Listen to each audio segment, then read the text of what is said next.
Spune că a locuit un criminal în serie și se suspectează că ar mai trăi.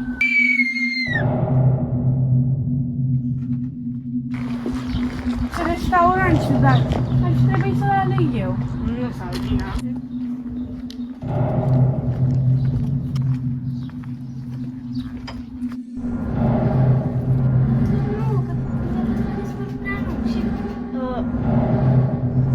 Ok.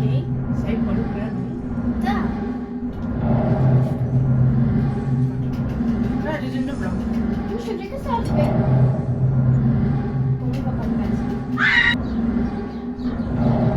Ok. Da, nu cred eu aici. Ce mă? Ăsta nu sunt. Proastă.